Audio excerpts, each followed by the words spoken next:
बचाओ, फकीर गिलानी कदम बढ़ाओ, फकीर गिलानी वतन बचाओ। औज़ु बिल्लाहि मिनश शैतानिर रजीम, बिस्मिल्लाहिर रहमानिर रहीम। अस्सलातु वस्सलामु अलैका या सय्यदी या रसूलल्लाह व अला आलिका व अस्हाबिका या हबीबल्लाह। अस्सलातु वस्सलामु अलैका या नबी अल्लाह व अला आलिका व अस्हाबिका या नूरल्लाह। मैं आप सब अहबाब, हमारे बुज़ुर्ग, हमारे नौजवान साथी डडियाल के जितने शहरी मुख्तलिफ़ तंजीमों के हमायदीन, आप सब का दिली तौर पर शुक्रगुज़ार हूँ कि आप अपने वक्त से कुछ लम्हे निकाल कर एक जो मसला है यहाँ पर पैदा हुआ है उसके साथ अपना इज़हार यकजहती करने के लिए जो हमारे भाई, हमारे दोस्त, हमारे हकूक़ के लिए बोलने वाले गिरफ़्तार हुए हैं उनके लिए यहाँ पर तशरीफ़ लाए। उसूल बेच के मसनद खरीदने वालों, निगाह अहले वफा में बहुत हकीर हो तुम, वतन का पास तुम्हें था न हो सकेगा कभी, कि अपनी हिफ्ज़ के बंदे हो बेज़मीर हो तुम। दोस्तों और साथियों, एक बात मैं शुरू में वाज़ेह करना चाहता हूँ कि मैं जिस तंजीम से ताल्लुक़ रखता हूँ और बहुत सारे यहाँ पर आज़ादी पसंद तंजीमों के दोस्त हैं, हम रियासत जम्मू कश्मीर जो 84,471 मुरब्बा मील है उसकी मुकम्मल आज़ादी और खुद मुख्तारी और गैर मुल्की कब्ज़ा जितना भी है, चाहे वो जिस मुल्क का भी हो, उसके ख़िलाफ़ हैं और आज़ादी और खुद मुख्तारी के हक़ में हैं। लेकिन इसका मतलब ये नहीं है कि इस रियासत में सारे ही लोग 100% लोग जो हैं वो रियासत की आज़ादी और खुद मुख्तारी के हक़ में हैं। यहाँ पर इस मजमे में भी ऐसे दोस्त मौजूद होंगे कि जो सच्चे दिल से ये चाहते हैं कि वो रियासत जम्मू कश्मीर को पाकिस्तान का हिस्सा बनाएं अगर उनको मौका मिले, या रियासत के उस तरफ ऐसे लोग मौजूद हैं जो ये चाहते हैं सच्चे दिल से कि वो रियासत को हिंदुस्तान का हिस्सा बनाएं अगर उनको मौका मिले। तो ऐसे तमाम लोग जो हैं वो इस बात को ज़हन नशीन कर लें कि हम उनके जज्बात का, उनके नज़रिए का, उनके नुक्ता नज़र का पूरी तरह एहतराम करते हैं। हमने हमेशा इस जमहूरी हक़ के लिए, जिसको हमारी कौम हक़ खुदरादियत कहती है, उसके लिए जदोजहद की है। और उसका मतलब ये है कि आप सबको ये हक़ मिल जाए कि आप अपनी मर्ज़ी से अपने मुस्तक़बिल का फ़ैसला कर लें। इसलिए ये मैं बात इसलिए कहना चाहता हूँ, 2-3 दिन कबल मैंने एक वीडियो देखी जिसमें यहाँ फरजंद डडियाल हैं, हमारे एडमिनिस्ट्रेटर हैं, हमारे लिए बड़े मोहतरम हैं, वो गुफ्तगू फरमा रहे थे, शायद यहाँ ही खड़े वो गुफ्तगू कर रहे थे और वो फरमा रहे थे कि ये लोग जो हैं वो इंतहा पसंद हैं, ये दूसरे के नज़रिए को बर्दाश्त नहीं करते और ये जो हैं वो गैर जमहूरी लोग हैं। और फिर वो इन दुकानदारों को कह रहे थे कि आप अगर ये लोग यहाँ पे आए तो इनको जूते मारें। ये उनकी गुफ्तगू थी और यहाँ पर वो एडमिनिस्ट्रेटर कम और एक दादा और गुंडा जो है वो ज़्यादा लग रहे हैं। मैं उनसे पूछना चाहता हूँ, हम इकट्ठे रहे, हमने एक तंजीम में इकट्ठे काम किया, मैं बड़ा उनका एहतराम करता हूँ। सियासी बात दूसरी जगह पे है, उनके नुक्ता नज़र का भी मुझे पता है उनका नुक्ता नज़र क्या है और वो क्यों इस तरह की बातें कर रहे हैं। जब वो बोल रहे थे तो उनकी ज़ुबान और उनका जिस्म उनका साथ नहीं दे रहा था। आप देख लें वो वीडियो। वो कह रहे थे कि ये गैर जमहूरी इनका रवैया है। मैं ये पूछता हूँ कि झंडे पहले किसने उतारे?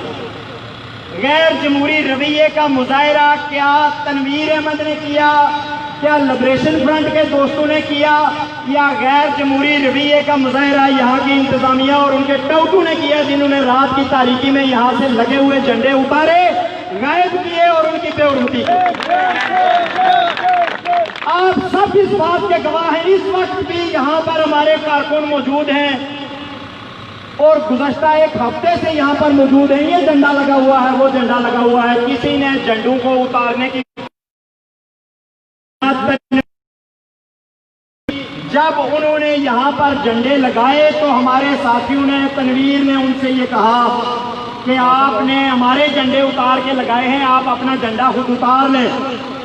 तो हमें कहा गया जी कि हमें एक दिन दिया जाए, 14 अगस्त है, आज़ादी का जश्न है, हम ये उतार लेंगे। किसी आदमी ने झंडे को नहीं छेड़ा। 3 दिन यहाँ पे एहतजाज रहा, इंतजामिया रोज टालती रही, रोज ये बातें करती रही, आज उतार लेंगे, कल उतार लेंगे, परसों उतार लेंगे। अब झंडे उतारने का जिस तरह सगीर साहब ने भी कहा कि ये किसी बेहुरमती में नहीं आता है झंडा उतारना। झंडे रोज लगाए जाते हैं, रोज उतारे जाते हैं, बॉर्डरों पे लगाए जाते हैं, दफ्तरों में लगाए जाते हैं, तकरीबात में लगाए जाते हैं और उतारे जाते हैं। अगर आपको अपना झंडा गाड़ने का इतना ही शौक है तो ये प्लाजा है, वो पाक फौज तेरी अजमत और जुर्रत को सलाम इसके ऊपर लगाएं, ये प्लाजा है इसके ऊपर लगाएं, ये जो खंबा शानदार जो चौधरी आफ्ताब साहब की अजमत का मुंह बोलता सबूत है इसके ऊपर लगा दें।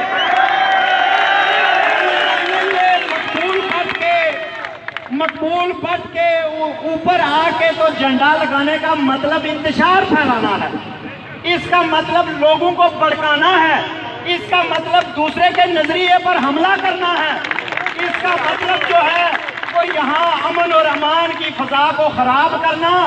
और मुझे और मेरे वो भाई जो पाकिस्तान के हामी हैं, हमें आमने सामने खड़ा करना है, हमें लड़ाना है, इसका मकसद और कोई मकसद नहीं है इसका।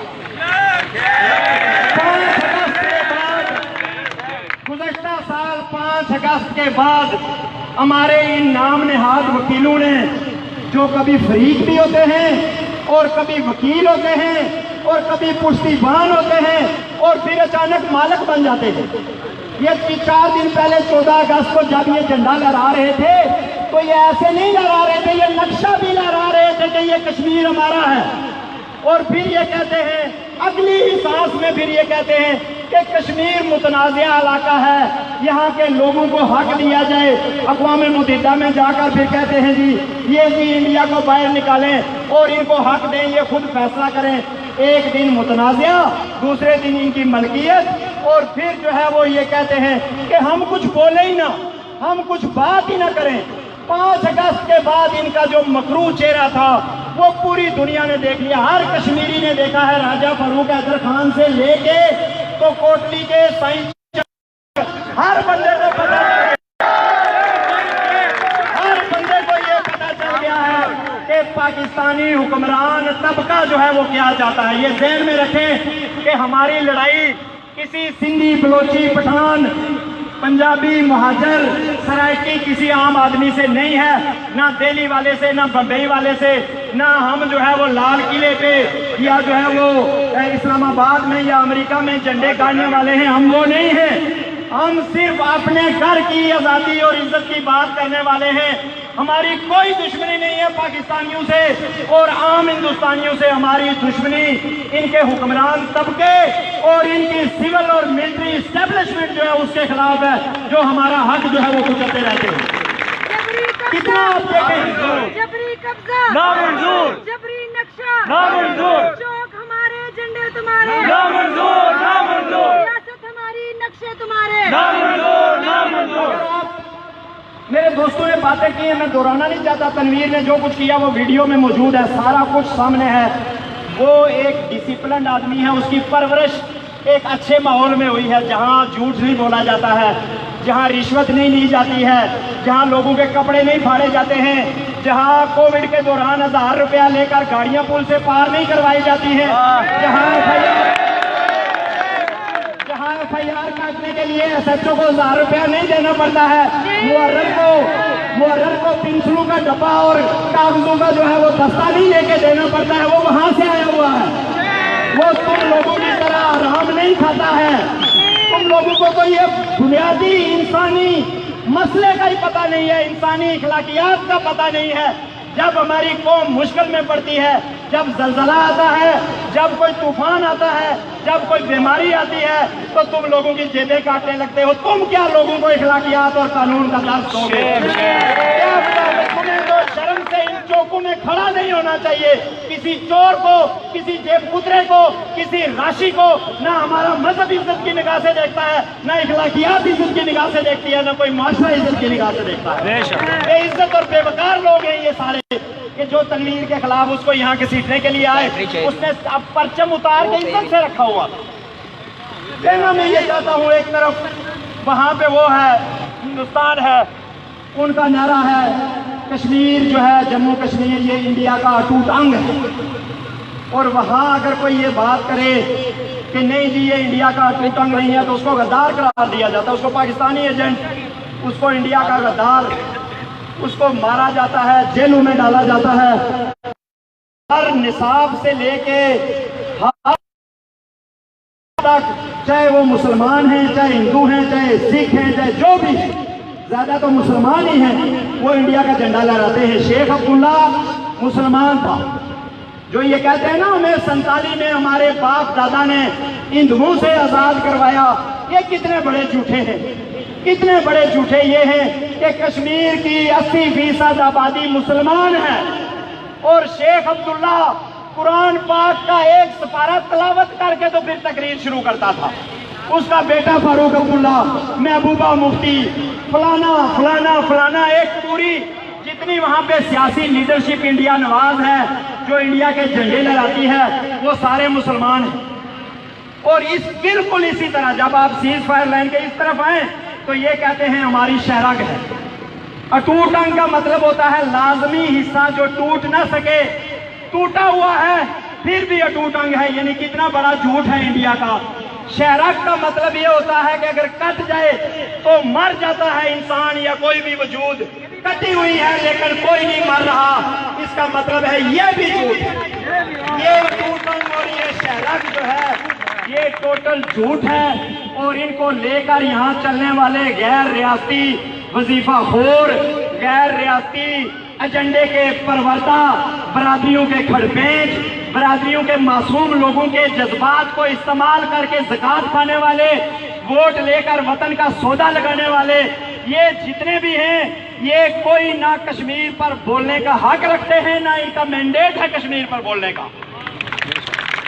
जो पाकिस्तान नवाज हैं उनकी आवाज लेकर पाकिस्तान गली गली आवाज लगाता है, जो इंडिया नवाज हैं उनकी आवाज लेकर इंडिया गली गली जाके कहता है कि ये हमारा है।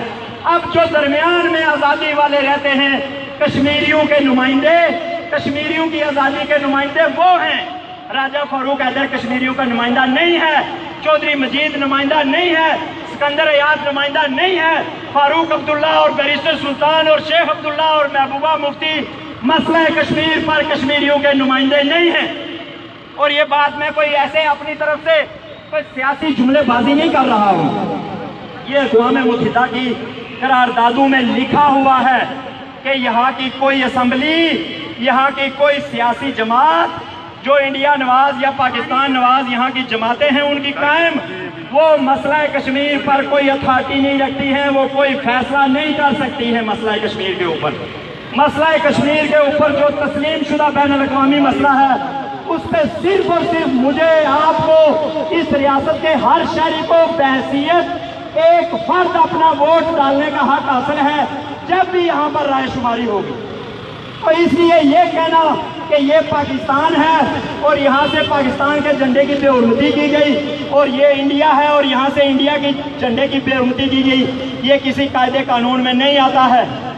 और मैं आपको बता दूं, डडियाल वालों को मैं आपको याद करवाना चाहता हूँ, जिन्होंने झंडे की बेहुरमती की है वो असम्बलियों में बैठे, वो असम्बलियों में मेंबर बने हैं, इसी डडियाल से मुंतहिब होकर मेंबर बने हैं।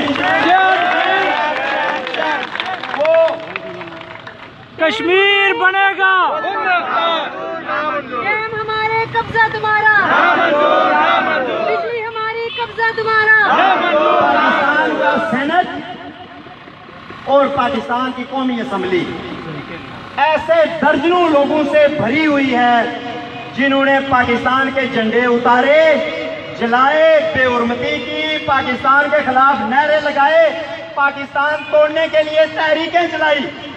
उसमें पश्तूनख्वा लोग हैं, उसमें बलोच हैं, उसमें सिंधी हैं, उसमें मुहाजिर हैं। क्या आपने वो टीवी पे नहीं सुने कभी अल्ताफ हुसैन के भाषण? सुने हैं ना आपने अल्ताफ हुसैन पाकिस्तानियों के बारे में क्या कहता है और पाकिस्तान की फौज और मुल्क के बारे में? क्या उसके बंदे असम्बली में नहीं बैठे हुए हैं? क्या महमूद चकजई, क्या बाचा खान, असफल यार वली खान और इस तरह के जो बलोच जितने ये मैंगल और मजारी और जितने भी हैं, क्या इन्होंने पाकिस्तान के खिलाफ तहरीकें नहीं चलाई हैं? वो सारे असम्बलियों में बैठे हुए हैं।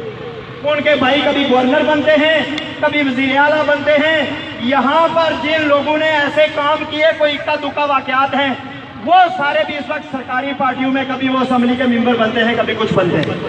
तो मसला झंडे वंडे का नहीं है, ना झंडे लगाने से कुछ होता है।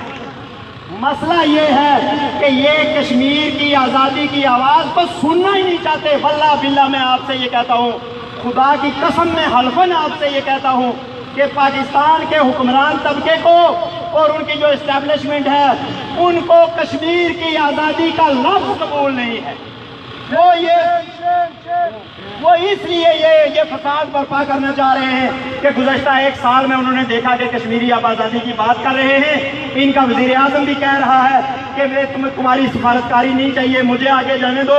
इनके असेंबली के मेंबरान भी ये कह रहे हैं, गिलगित में भी लोग कह रहे हैं, इनसे ये बर्दाश्त नहीं हो रहा, ये लोगों को लड़ाना चाहते हैं। इसलिए मैं ये आपसे अपील करना चाहता हूँ, सब दोस्तों से, नेशनलिस्टों से भी और जो दूसरी जमातों के लोग हैं उनसे भी, कि हमें एक दूसरे के नज़रिए का एहतराम करने की ज़रूरत है और हमें एक नुक्ते पर मुत्तफिक होने की ज़रूरत है कि रियासत जम्मू कश्मीर से कब्ज़ा ख़त्म करके यहाँ पर आयशुमारी करवाई जाए। अगर लोगों की अक्सरियत ने पाकिस्तान की तरफ जाना चाहा, मैं नहीं रोक सकता हूँ, कोई नहीं रोक सकता है। अगर इंडिया की तरफ जाना चाहा, कोई नहीं रोक सकता है, क्योंकि आलमी बिरादरी ये रेफरेंडम करवाएगी। डर किस बात का? जब हम कहते हैं कि यहाँ से फौजें निकलेंगी, भाई तुम्हारे वज़ीर आज़म नवाज शरीफ ने अक़वाम मुत्तहिदा में खुद जाके कहा कि यहाँ से दोनों मुल्कों की फौजों का इनखला अक़वाम मुत्तहिदा करवाए। इसी बात पे आपने साइन किए हुए हैं। आपने तो इस बात पे साइन किए हुए हैं कि हम पहले फौज निकालेंगे और सारी फौज निकालेंगे और इंडिया अपनी फौज का कुछ हिस्सा रखेगा और बाद में कुछ हिस्सा निकालेगा। ये पाकिस्तान के सिग्नेचर हैं अक़वाम मुत्तहिदा के अंदर। शेम हमें जो कहते हैं कि साइमल्टेनियस विड्रॉल होना चाहिए, एक ही दफा बैक वक्त और मुकम्मल विड्रॉल होना चाहिए। दोनों मुल्कों की फौज निकले, रियासत को मुत्तहिद करें। अब आपने गिलगित को खाना है, अब आपने जो है वो दरियाओं को खाना है, आपने जनाब अली हमारे वसाइल को खाना है। आपसे ये बर्दाश्त नहीं हो रहा। और मैं ये चौधरी अफ्ताब साहब से भी ये कहना चाहूँगा कि आपकी जिम्मेदारी क्या है। बिजली बहाल करवाओ भाई, बिजली बहाल करवाओ। बिजली नहीं है शहरों के अंदर, 5000 मेगावाट जो है वो बिजली पैदा कर रहे हैं। ये डैम ये हमारे अंधे, इन पर नजर नहीं आता है। और बिजली की जरा और बिजली के बिल जरा इस महीने के देखना, आप जरा अपने बिल उठा के देख लें। 5000 से लेके 1-1 लाख रुपए तक जो बिजली है ही नहीं उसका बिल आया हुआ है। तुम्हारी एडमिनिस्ट्रेटर की हैसियत से जिम्मेदारी ये है कि डडियाल शहर से कचरा साफ करवाओ। यहाँ से ये पथारेदार जो पंजाब से और सरायकस्तान से और उधर से ला के बैठाए हुए हैं, इनके पथारे खत्म करवाओ, लोकल लोगों को रोजगार मिले। यहाँ से आपकी ड्यूटी ये है, आपकी ड्यूटी इधर चौक पे खड़े होके तो पाकिस्तान फौज की तारीफें करना और लोगों को टांगे तोड़ने की धमकियां देना नहीं है। कोई नहीं टांगे टूटती हैं इस तरीके से, ना किसी के माई के लाल में इतनी जुर्रत है कि वो इस तरह लोगों की आके टांगे तोड़ सके। ये हम तुम्हारे साथ हैं, फकीर गिलानी रियासत बचाओ, हम तुम्हारे साथ हैं। फकीर गिलानी मैं आखिरी बातें 2-3 करूँगा, गर्मी है। हमने जानबूझ के, जिस तरह सगीर साहब ने भी कहा, खुदा की कसम जानबूझ के इस मामले को लो प्रोफाइल रखा हुआ है, जानबूझ के। इसलिए कि हमें पता है इसका अंजाम क्या है, इसका आगे जाके रिजल्ट क्या निकलना है। हम किसी जल्दी में नहीं हैं और ना हम इंतशार चाहते हैं और ना अपने लोगों को लड़ाना चाहते हैं। जो ये साजिशें कर रहे हैं, ये गली गली में बू सूंघने वाले घूम फिर के दुकानदारों के पास जाके और साफियों के पास जाके और तंजमन ताजरा के पास जाके उनसे कहते हैं हमारे लिए जुलूस निकालो, हमारे लिए झंडे लगाओ और ये शर पसंद है और ये इंडिया के एजेंट है। चैलेंज करता हूँ, अगर मैं इंडिया का एजेंट हूँ, डडियाल के हर शहरी को मेरी तरफ से ओपन चैलेंज है, किसी भी अदालत में जाके साबित करके दिखाए मैं ये नजरिया और ये पार्टी छोड़ने के लिए तैयार हूँ। लेकिन तुम ये तो साबित नहीं कर सकते, ये जरूर साबित करते हो कि तुम किसके एजेंट हो। जानबूझ के लो प्रोफाइल रखा हुआ है, हमें मजबूर मत किया जाए। ये धरने और ये जो सारी चीजें हैं, अगर ये कल फैलेंगी हर जगह पे तो तुम्हारा गोबर जो है वो हलवा साबित नहीं हो सकेगा, उसको कोई हलवा नहीं बना सकेगा फिर। और तुम जिस मर्जी को जाके लेके आओ चौकों और चौराहों में, अब ये लोग तुम्हारी बातें सुनने वाले नहीं है, चूंकि हम कोई गलत बात करते ही नहीं है। हमने किसी को नहीं उकसाया है चौधरी आफ्ताब की तरह, किसी को नहीं कहा कि इनको पत्थर मारो। क्या तनवीर या उसके साथियों ने किसी थाने पे हमला किया, किसी दुकान पे हमला किया, किसी एहलकार पे हमला किया या किसी परचम पे हमला किया? कोई नहीं किया किसी ने भी। अभी तक हमने लोगों को मना किया हुआ है। इसलिए बेहतरी इसी में है, जनाब ताहिर मुमताज साहब नईम बट शहीद के कत्ल की FIR में नामजद मुल्जम डिप्टी कमिश्नर ताहिर मुमताज साहब, ये सोच लें आप, इससे पहले भी हमारी वजह से अभी तक आपकी नौकरी चल रही है। आपने एक बंदे को सरेआम अपनी मौजूदगी में गोलियां मरवाकर मरवाया हुआ है। तो ये ड्रामे मत करें कि आप किस बरादरी के हैं और कौन सी आपको पुष्टपनाही हासिल है। यहाँ पुष्टपनाहियाँ ख़त्म होते हुए कोई टाइम नहीं लगता है, ना हुकूमतें तब्दील होते हुए कोई टाइम लगता है। इसलिए तनवीर को और सफीर को बाइज्जत तौर पर रिहा करें, हमें मजबूर मत करें।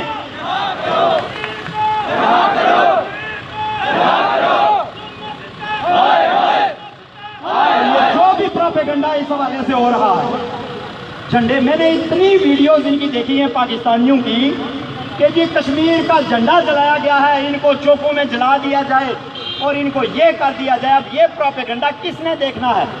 कौन जो है वो वेरीफाई करता है कि क्या हुआ? वो सारे फिर लग जाते हैं अपना ब्रिगेड लेके, जो ISI ने सेल बनाए हुए हैं वो लेके आके आ जाते हैं और वो कहते हैं कि ये जी इंडिया के एजेंट हैं और ये फलान है। आज 72-73 सालों के बाद इन आपके बच्चों का, आपके भाइयों का, आपके नौजवानों का, अब्दुल खालिक अंसारी का, शहीद मकबूल भट्ट का, अमानुल्लाह खान का, सदीक भट्टी का, इन सब का और ये जितने आपके बेटे हैं 73 सालों के बाद ये साबित हो चुका है कि इनकी बात भी दुरुस्त थी, इनकी नुक्ता नज़र भी दुरुस्त है और ये जो जदोजहद कर रहे हैं वो हक और इंतजामिया जो है उनसे तनवीर को रिहा किया जाए। हमें मजबूर करना चाहते हैं, वो हमारे भाई है, हमारे सारा आंखों पर। हम शौनिस्ट नहीं है, ना नस्ल परस्त हैं, लेकिन अगर वो हमारे खिलाफ इस्तेमाल हों और हमारी ही आज़ादी की जदोजहद में वो लाठियां लेकर चौकों पे निकलेंगे तो फिर जूते खाएंगे, फिर उनको जूते खाएंगे। आराम से कारोबार करें, इज्जत से कारोबार करें। ये एजेंसियों वाले किसी के सगे नहीं है कि तुम्हारे कारोबार के भी पीछे पड़े हुए हैं। इजाजत चाहता हूँ, बहुत बहुत शुक्रिया। बहुत शुक्रिया। जो लाए तमाम लोगों से गुजारिश है कि बात सुने, बात। अगला जो लाए, एक तो हमारा ये धरना जारी रहेगा, तनवीर और सफीर की रिहाई तक हमारा ये धरना जारी रहेगा। और दूसरी बात यह है कि अगला लाए अमल हम तमाम रियासत की जो आज़ादी पसंद जमातें हैं उन सबको, सबके हेड जो हैं उनको हम यहाँ बुलाएंगे। उनसे सलाह मशवरे के बाद जो है वो अगला लाए अमल जो है वो हम आपको देंगे और उसके ऊपर अमल होगा। बाकी आप तमाम दोस्त जो है वो पंडाल के अंदर